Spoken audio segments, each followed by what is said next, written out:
Hello everyone. आज के इस वीडियो में हम कुछ क्वेश्चन डिस्कस करेंगे solve for P and Y के लिए। तो स्टार्ट करते हैं। फर्स्ट क्वेश्चन है वाई के लिए सॉल्व करना है इसे। X p square minus 2yp plus a x is equals to 0। तो जब अब आप y के लिए सॉल्व करते हो तो पहला स्टेप है y इज इक्वल्स टू की फॉर्म में कर लेना होता है आपको अपनी इक्वेशन को। तो हमने क्या किया कि ये जो बीच वाली टर्म थी इसको राइट हैंड साइड पे शिफ्ट कर दिया। सो ये हो गया 2yp is equals to a x plus x p square. अब क्योंकि हमें y इज इक्वल्स टू में चाहिए तो 2p हमने इस साइड शिफ्ट कर दिया और वो डिनोमिनेटर में चला गया। सेकेंड स्टेप होता है कि हमें इस इक्वेशन को डिफरेंशिएट करना होता है x के रिस्पेक्ट में। तो आपको क्या मिल जाएगा dy by d x which is equals to p। तो ये सेकेंड स्टेप होता है। तो हम जैसे ही इसको डिफरेंशिएट करेंगे तो इसमें u v लग जाएगा, ये v ये रहा तो ये 2p का होल स्क्वायर आ जाएगा। और एक बार हम इस टर्म को एज इट इज़ रखेंगे, दूसरे का डिफरेंशिएट करेंगे। सो यहाँ पर आप देखोगे हमने v को एज इट इज़ रखा है और u का डिफरेंशिएट किया है ये। तो आप जब इसका डिफरेंशिएट करोगे a will be as it is x का 1 हो गया, और जब इसका करोगे तो इसमें दोबारा से u लग जाए u v लगेगा, क्योंकि p जो है वो क्या है dy बाई डी एक्स है, उसमें भी x इंक्लूड हो रहा है। तो एक बार हमने क्या करा p का करेंगे तो क्या आ जाएगा x को एज इट इज़ रखा और p स्क्वायर का हो जाएगा 2p और p का दोबारा से होगा dp dx। अब हमने p स्क्वायर को एज इट इज़ रखा, x का करेंगे 1। ठीक है, तो आपको ये वाला पहले लिखना है जो मैंने आपको बताया ये, और ये वाला जो है वो बाद में आएगा, इसलिए मैंने नेगेटिव साइन आगे यहाँ लगा रखा है। क्लियर है। v को हम एज इट इज़ रखते हैं, u का डिफरेंशिएट करते हैं, देन माइनस u को एज इट इज़ रखते हैं, v का डिफरेंशिएट करते हैं। इस तरीके से होता है, नीचे v का स्क्वायर होता है, तो इसलिए मैंने यहाँ पर नेगेटिव साइन लगा दिया। ये वाली टर्म जो है वो पहले आएगी।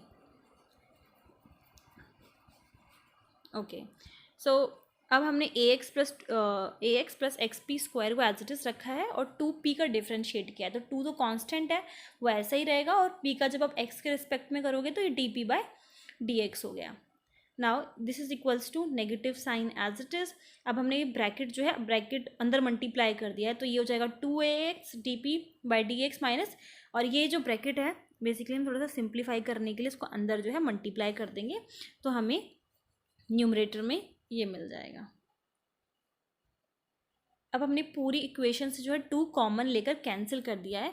अब यहाँ पे ये जो डिनोमिनेटर में 4p स्क्वायर होगा, पर यहाँ पे आप देख सकते हो हमें सिर्फ यहाँ पर क्लियर लिख देती हूँ, ये हमें जो मिला है दैट इज़ 2p स्क्वायर। तो इस इक्वेशन में से हम 2 लेंगे तो यहाँ से 2, यहाँ से 2, यहाँ और यहाँ पे सिर्फ 2 बच जाएगा, क्योंकि 4 है तो 2 बच जाएगा यहाँ, और यहाँ से 2 कॉमन ले लिया और कॉमन लेने के बाद कैंसिल कर दिया। अब यहाँ पर ये जो dy बाई डी एक्स था वो किसके इक्वल होगा p के, और ये जो 2p स्क्वायर है उसको हमने इधर शिफ्ट कर दिया तो ये मल्टीप्लाई हो जाएगा और 2p क्यूब हो जाएगा, जो कि आपको यहाँ पर दिख रहा है 2p क्यूब। और एक टर्म जो हमारे पास p क्यूब की ये आपको दिख रही है, उसको जब हम इधर शिफ्ट करेंगे तो ये हो जाएगा नेगेटिव में p क्यूब। बाकी सारी टर्म्स जो है एज इट इज़ लिख रखी हैं। देन ये हो जाएगा 2p क्यूब माइनस का p क्यूब। ओके, अब हमने थोड़ा सा सिंप्लीफाई किया है नेक्स्ट स्टेप में। जैसे कि आप ये वाला टर्म देखो 2p square x dp by d x, और यहाँ पे +2 है, यहाँ पर -1 है, और टर्म जो है वो बिल्कुल सेम है, तो उसको हमने सॉल्व कर दिया। दिस विल बी 2 में से 1 गया तो 1 हमें एक टर्म मिलेगी, ये आ जाएगी x p square dp by d x, और पॉजिटिव की टर्म होगी, यहाँ पे ये कुछ भी नहीं है। ओके, और a p as it is लिख दिया, ये वाली टर्म जो है एज इट इज़ लिख दी। And this 2p cube minus p cube करेंगे तो 2 में से 1 का कैंसिल होगा, तो एक यहाँ पे आ जाएगा p क्यूब। नाउ ये जो p क्यूब था उसको भी हमने सबको सारी टर्म्स को हमने एक ही साइड पे शिफ्ट करके इज इक्वल्स टू 0 की फॉर्म कर लिया है, और नेक्स्ट स्टेप में हमने कॉमन ले लिया है। तो यहाँ से जब आप कॉमन लोगे तो x dp by d x will be as it is, यहाँ पे बचेगा क्या -a बचेगा। देन दूसरी वाली टर्म से हमने x कॉमन लिया था, dp by d x common लिया था, तो p स्क्वायर बचेगा यहाँ पर। अब इधर आ जाते हैं, ये वाली टर्म बननी चाहिए अंदर, तो यहाँ से जब हम माइनस का p कॉमन लेंगे इधर बच जाएगा माइनस का a, क्योंकि नेगेटिव नहीं है ये पॉजिटिव ही है, और यहाँ से बच जाएगा p स्क्वायर, क्योंकि हम p कॉमन ले चुके हैं। ओके, अब कॉमन लेने के बाद जो दो फैक्टर्स बने हैं उनको हमने लिख लिया। दोनों फैक्टर में से एक हमारा जनरल सोल्यूशन है, एक हमारा सॉरी, एक जनरल सोल्यूशन है, दूसरा सिंगुलर सोल्यूशन है।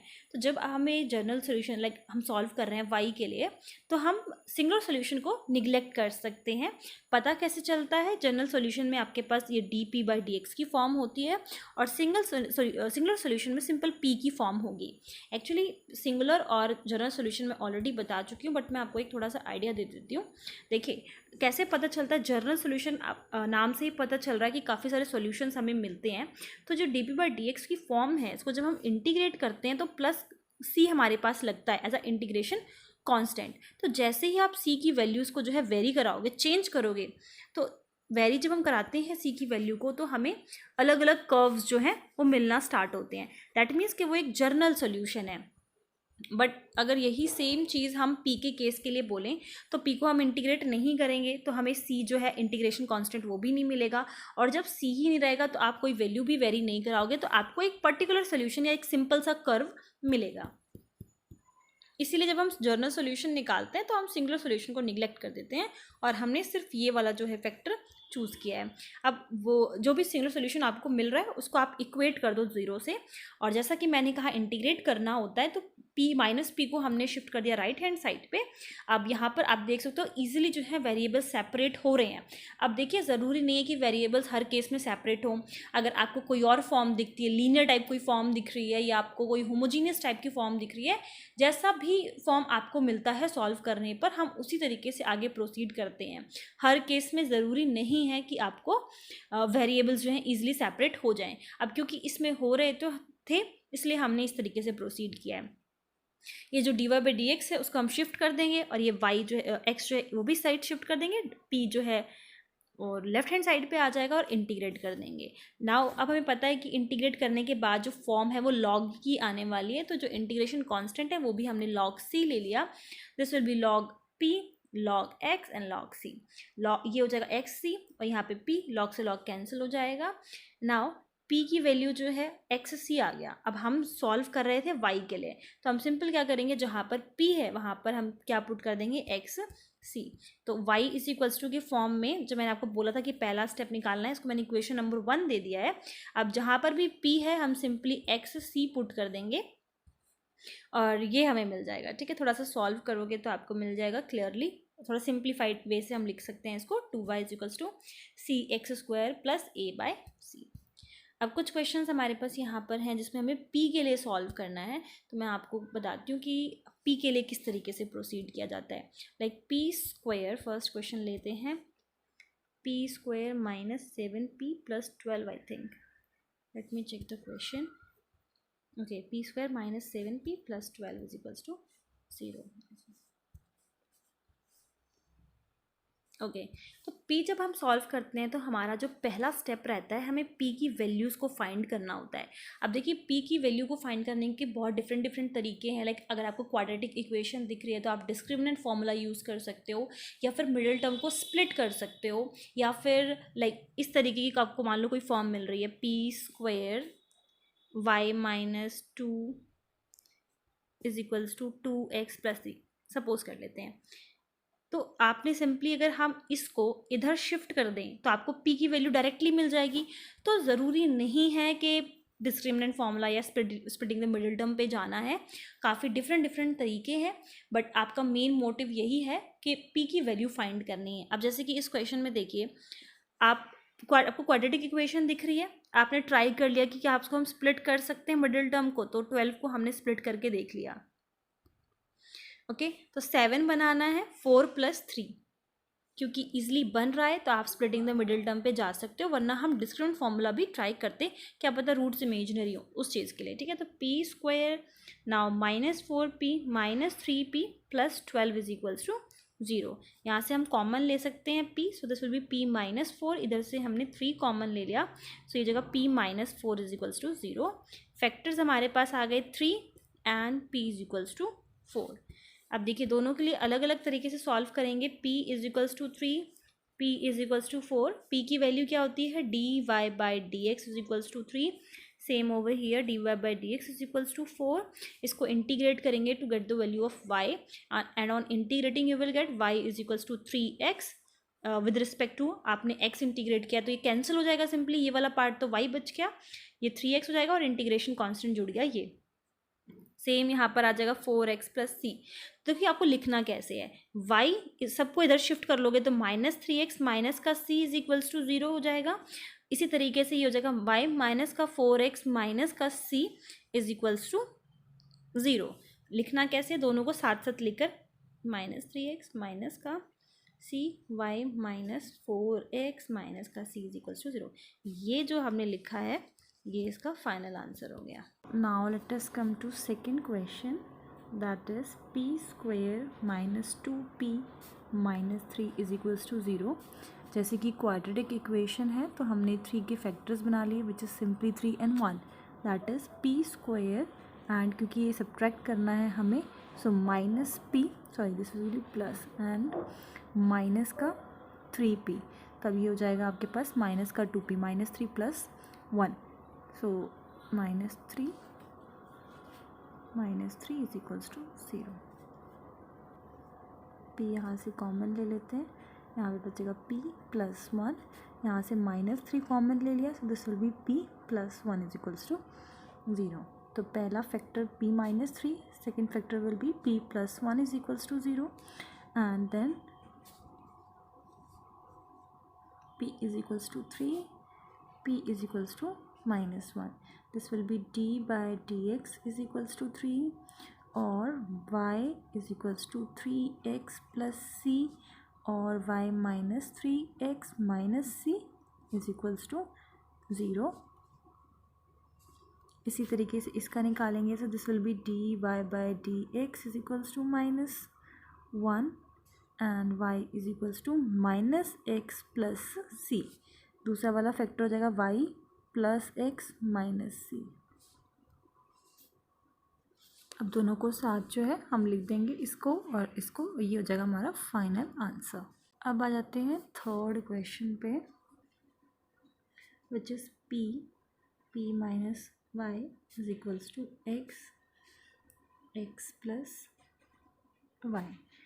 अब क्योंकि अगर हम चाहते, अगर मान लीजिए यहाँ पर कोई भी टर्म p की नहीं होती तो स्ट्रेट अवे हम इसको इधर शिफ्ट कर देते और p की वैल्यूज़ को निकाल लेते, बट इस केस में ब्रैकेट में भी p है, इसको सॉल्व करना पड़ेगा। This will be p square minus का py minus x plus y।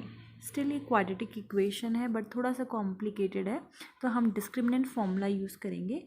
तो अगर मैं इसको कंपेयर करूँ तो a की वैल्यू क्या है 1, मतलब जो जर्नल इक्वेशन की फॉर्म होती है दैट इज़ दिस, है ना। तो डिस्क्रिमिनेंट फॉर्मूले में हमें इसकी ज़रूरत पड़ रही है, तो a की वैल्यू निकाल लेंगे 1, b की वैल्यू आ गई -y, and c is equals to -x plus y। Now p की वैल्यू निकालनी है, -b होता है तो minus minus plus y plus minus b का square, this will be y का स्क्वायर माइनस का 4, a will be 1 and c तो नेगेटिव, यहाँ पे पॉजिटिव हो जाएगा x plus y and by 2a, so only 2, a की वैल्यू 1 है। यहाँ पर हमने y रखा plus minus whole under root plus minus y square plus this will be 4x square then 4xy by 2। अब यहाँ पर देखिए ये जो है, इफ़ हम आइडेंटिटी बनाना चाहें तो इसको कैसे लिख सकते हैं, 4x स्क्वायर को 4x स्क्वायर को हम लिख सकते हैं 2x का होल स्क्वायर। ओके, सो मैं यहाँ पर इसको लिख देती हूँ इस तरीके से 2x का whole square. I am trying to make identity over here, and ये जो आपका यहाँ पे 4xy लिखा है, यहाँ पर 4 की जगह पर मैं लिख देती हूँ प्लस का 2 इंटू 2, सो ये हो गया आपका a स्क्वायर प्लस में b स्क्वायर प्लस में 2ab। क्लियर है, ये आइडेंटिटी बन रही है आपकी। So I am changing this, now this is equals to y plus minus whole under root, identity किसकी बनेगी, y प्लस 2x का whole square, y plus 2x का होल स्क्वायर बाय 2। नाउ अभी अंडर रूट और ये cancel हो जाएगा, यहाँ से स्क्वायर रूट बचेगा सिर्फ y plus 2x plus minus by 2। अब हम इसको सेपरेटली लिख सकते हैं। पहले हमने पॉजिटिव वाला ले लिया, so this will be like this. Second वाला जब हम नेगेटिव के साथ लेंगे, सो प्लस 2x/2। अब देखिए इस वाले में क्या चेंजमेंट आएगा, y से y cancel, 2x/2 which is equals to x। और इस वाले में क्या आएगा, 2y plus 2x/2। Let me write it more clearly, 2y plus 2x/2 और 2 कॉमन लेके बाद में कैंसिल कर देंगे, तो हमारे पास सिर्फ आंसर बचेगा y प्लस x। अब 1 बाय 1 इन्हें सॉल्व कर लेते हैं। पहला जो p की वैल्यू आई थी that was y plus x and second value was p is equals to only x। Okay, तो ये हमने लिख दिया dy/dx is equals to y plus x हो जाएगा, और ये simple dy/dx is equals to x। ये वाला तो काफ़ी ईजिली सॉल्व हो जाएगा क्योंकि वेरिएबल्स जो है इसमें सेपरेट हो रखे हैं। dx को हम इधर भेज देंगे एंड ऑन इंटीग्रेटिंग ये क्या हो जाएगा, y and this will B x², क्योंकि यहाँ पर आपके जो है कुछ भी नहीं है इसके डिवाइड में, तो यहाँ पे सिंपल y आ जाएगा और इसका हो जाएगा, ठीक है, इस तरीके से। और कांस्टेंट हमने लगा दिया c, और हम चाहें तो इसको ऐसे भी लिख सकते हैं 2y। कांस्टेंट से तो आप कुछ भी कॉमन निकाल सकते हो क्योंकि उसकी वैल्यू जो है सब आप जो भी कॉमन आउट लेके निकाल भी रहे हो, लाइक मैंने 2 को इधर मल्टीप्लाई किया है तो मुझे यहाँ पर भी 2 मिलना चाहिए था ना।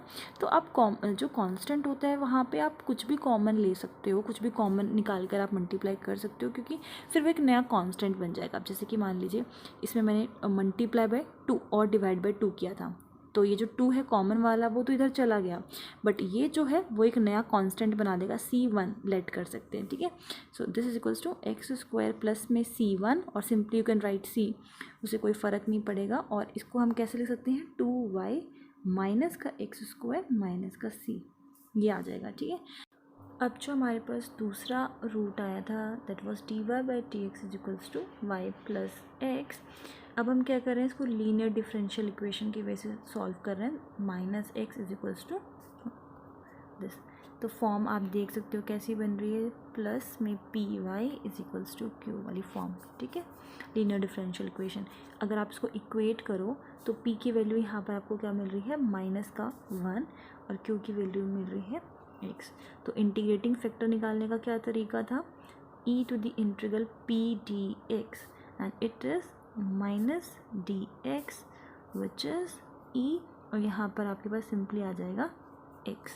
अब इसका सोल्यूशन निकाल लेते हैं। तो सोल्यूशन किस तरीके से निकलता था, y इंटू में integrating factor is equals to integration q into में देन इंटीग्रेटिंग फैक्टर एंड इसका इंटीग्रेशन dx के रिस्पेक्ट में plus c as a integration constant. तो y इंटू में integrating factor e to the power -x है, तो आप चाहो तो इसको नीचे भी लिख सकते हो और ऊपर भी, तो साइन जो है वो चेंज हो जाएगा। एंड x इंटू में इंटीग्रेटिंग फैक्टर dx प्लस में c। तो यहाँ पर इसमें हम आइलेट लगा देंगे, एंड आइलेट में जो लास्ट प्रायोरिटी मिलती है वो एक्सपोनेंशियल को मिलती है, तो ये जो है एक्सपोनेंशियल यहाँ पे लग जाएगा। यहाँ पे मैं सॉल्व कर देती हूँ, दिस विल बी, अभी हम इंटीग्रेशन सॉल्व करें, first function as it is, second का इंटीग्रेशन करेंगे तो e minus x minus, and then differentiation x का करेंगे 1, इसका करेंगे तो this plus dx, again on differentiating, sorry ये इंटीग्रेशन यहाँ पे सॉल्व कर चुके हैं, देन -x e की पावर दिस, इसका इंटीग्रेशन फिर से करेंगे तो यहाँ पे आ जाएगा, okay, and plus integration constant चल रहा था c, इसका वापस से करोगे तो नेगेटिव का साइन आ जाएगा और इंटीग्रेशन साइन हट जाएगा।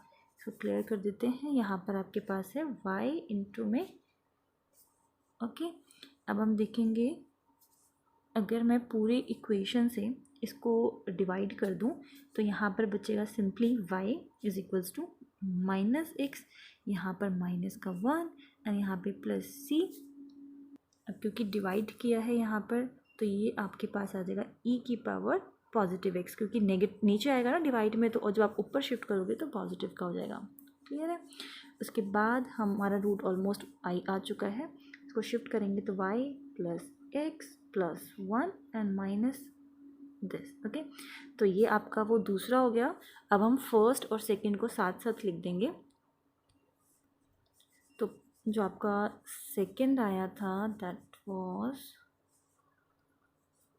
Okay 2y plus x square minus c, and ये आपका दूसरा वाला आ गया y plus x plus 1 minus c this equals to 0। ये आ गया आपका फाइनल आंसर। सो बाकी के हमने फर्स्ट 3 पार्ट्स जो है डिस्कस कर लिए हैं सॉल्व फॉर पी के लिए। बाकी के क्वेश्चंस हम नेक्स्ट वीडियो में देखेंगे। आई होप आपको तीनों क्वेश्चंस जो है क्लियर हैं पी के, एंड वो एक क्वेश्चन हमने डिस्कस किया था वाई का। सो अगर कोई भी डाउट हो तो आप लोग मुझसे कमेंट सेक्शन में पूछ सकते हैं। And thank you very much for listening. Bye bye.